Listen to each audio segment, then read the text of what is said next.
The air was thick with the scent of ripe tomatoes and fresh herbs, but the energy in the market was tense.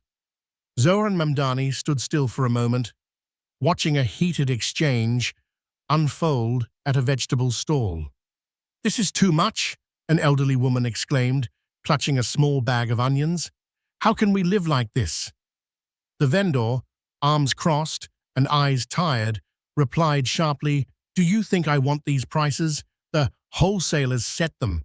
I can't change that." The crowd murmured. Some nodded in agreement with the woman, others with the vendor. It wasn't just a single complaint. It was the voice of a community under strain. Mamdani stepped forward, his eyes scanning the worn faces around him. The tension was more than about onions or tomatoes. It was about survival, dignity, and the quiet fear of not making it through the month. In that instant, the questions burned in his mind, questions that should have been shouted from every corner of the city. Why should fresh food feel like a luxury? Why are the people who grow and sell it barely getting by? And who decides that the price of a loaf of bread or a basket of spinach can climb beyond what the average person can afford? A hush fell over the small crowd as Zohran's presence became clear.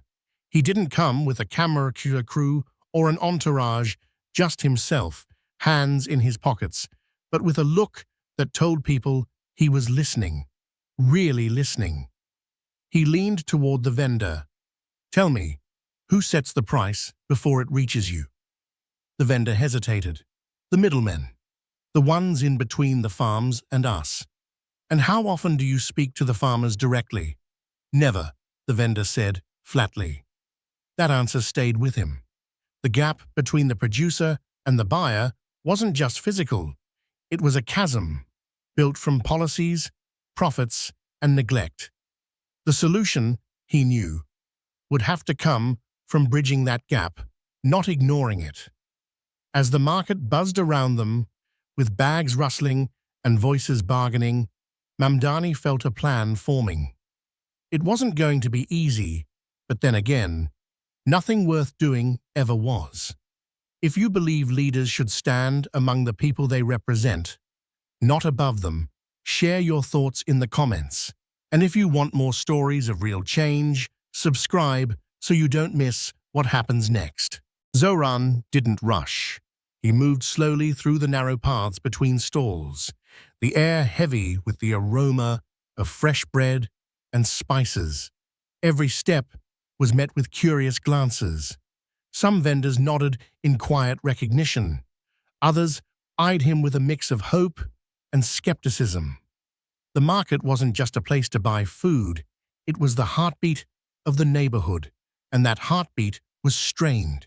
He stopped at a stall, stacked high with cucumbers, their bright green skins catching the light.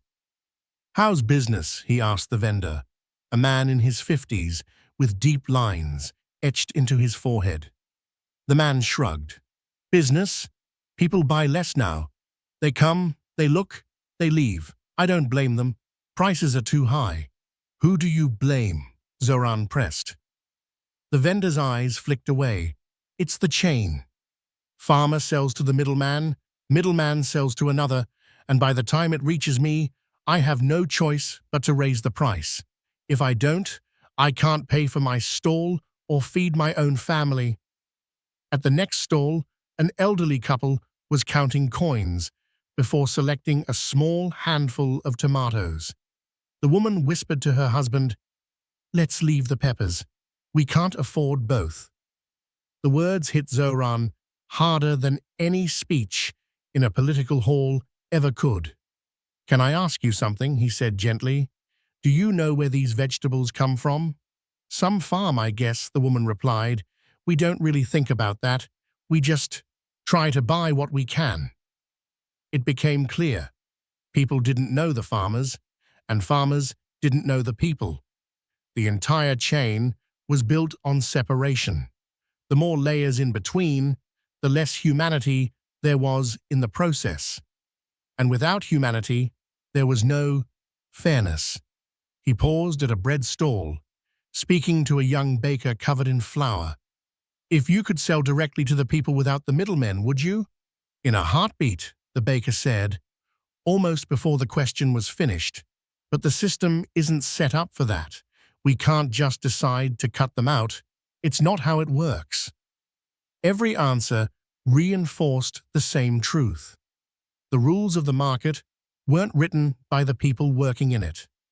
They were written by forces outside, designed to keep the structure intact, even if it meant the people within it struggled. A child tugged at his mother's sleeve, pointing at apples stacked high. "Can we get some?" The mother hesitated, then whispered something about saving for milk. Zohran knelt down beside the child. "I'll tell you something," he said with a smile. "Food shouldn't be this hard to get. We're going to do something about it." By now, a small group of vendors and shoppers had begun trailing behind him, curious to hear his questions and the answers they stirred. The market's sounds shifted. The clatter of scales and clinking of coins now mixed with murmurs of possibility. He turned to the growing crowd. "What if," he began, "the people who grow your food could meet you here face to face?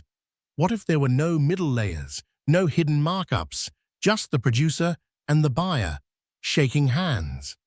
It wasn't a campaign promise. It wasn't a speech crafted for applause. It was an invitation, an idea that could become real if enough hands came together to make it happen. And the spark in the eyes around him told him they were listening. If you think change can start in the smallest places, like a neighborhood market, leave your thoughts below. And remember to subscribe if you want to see how this story unfolds. The idea had already taken root in Zohran's mind, but ideas mean nothing without action. The market was alive with sound. Vendors calling out prices, shoppers negotiating deals, the occasional clatter of a crate hitting the ground. Yet within that familiar chaos, there was a growing awareness that something unusual was happening. People weren't just shopping, they were watching. Zohran walked to the center of the market, scanning the stalls as if he were mapping them in his mind. He stopped by a vendor selling bundles of fresh spinach and asked, "Do you know which farm this comes from?" The vendor laughed softly, shaking his head. "All I know is a truck shows up at dawn, I pay, and I sell. That's the whole relationship." That wasn't good enough. Not for him, not for the community. Without another word, Zohran pulled out his phone and began making calls. First to a farmer he had met months earlier at a community meeting in Queens. "Can you talk to me about your prices, about what you get for your produce compared to what's sold here?" The farmer's voice crackled over the line, frustration spilling through the connection. "We get barely enough to cover costs. The rest, well, someone else is pocketing that." Next, he called another. This time, a family-run orchard upstate. Their story was the same: low payouts, long delays, and a disconnect from the people who actually ate their food. He returned to the crowd. "I just spoke to two farmers. Do you want to know the difference between what they're paid and what you pay here?" Heads nodded.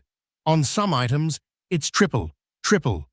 That gap isn't profit for the farmer or the vendor. It's profit for people who never touch the soil or stand behind a stall." A wave of murmurs rolled through the crowd. Someone shouted, "So what do we do about it?" That was all the permission he needed. Zohran spotted an empty corner of the market, a space where crates were usually stored. "We're going to bring the farmers here. Not next month, not next year, this week." He moved quickly now, approaching the market coordinator.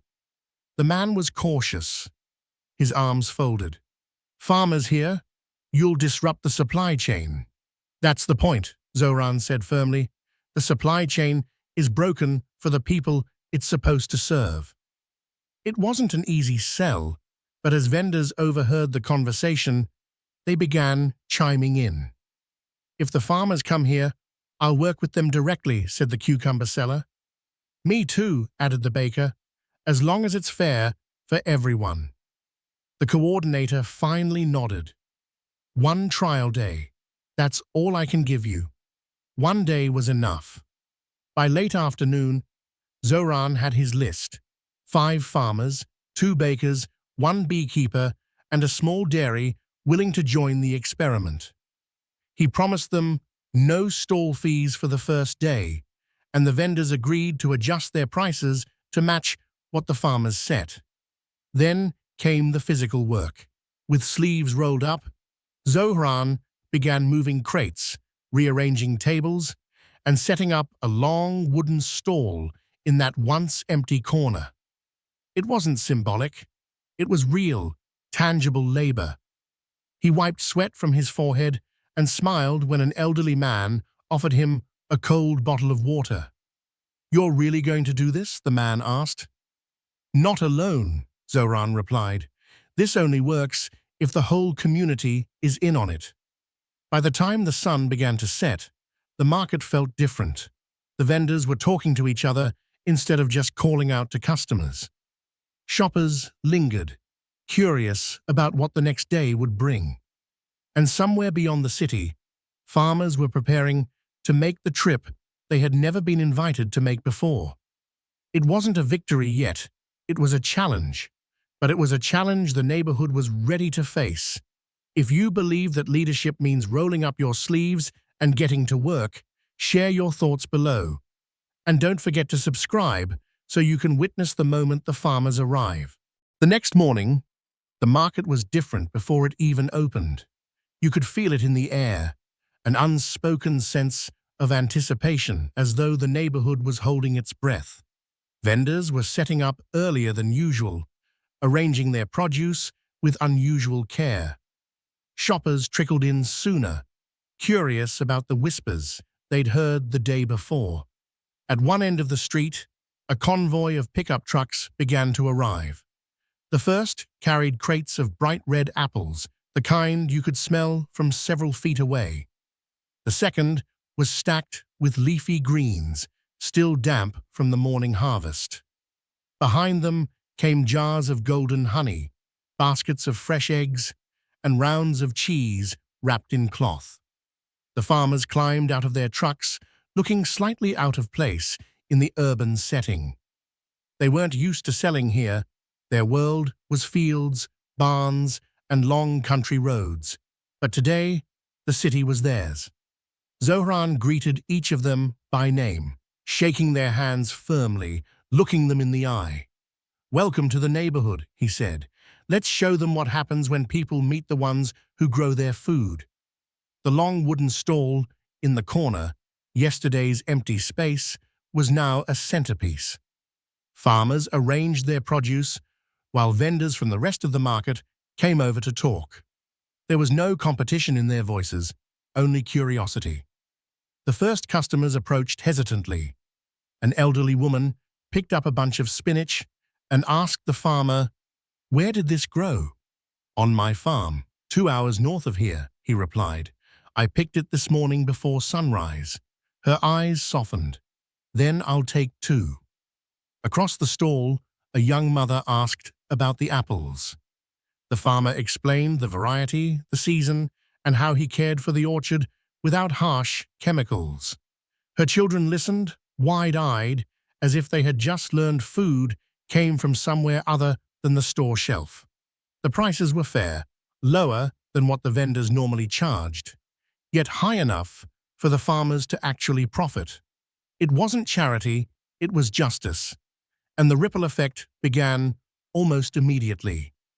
The cucumber vendor, the baker, even the spice seller began lowering their own prices, adjusting their offerings, and most importantly, telling customers where their goods came from. The invisible wall between producer and consumer had been cracked open. Mid-morning, the crowd was so thick that the market felt more like a festival. People weren't just shopping. They were talking, learning, connecting. Farmers explained planting cycles. Shoppers shared family recipes. and vendors discussed ways to keep this new connection alive beyond a single day. Zohran moved through it all, not as a politician looking for applause, but as someone in his element, facilitating conversations, carrying crates when farmers needed help, introducing strangers to each other.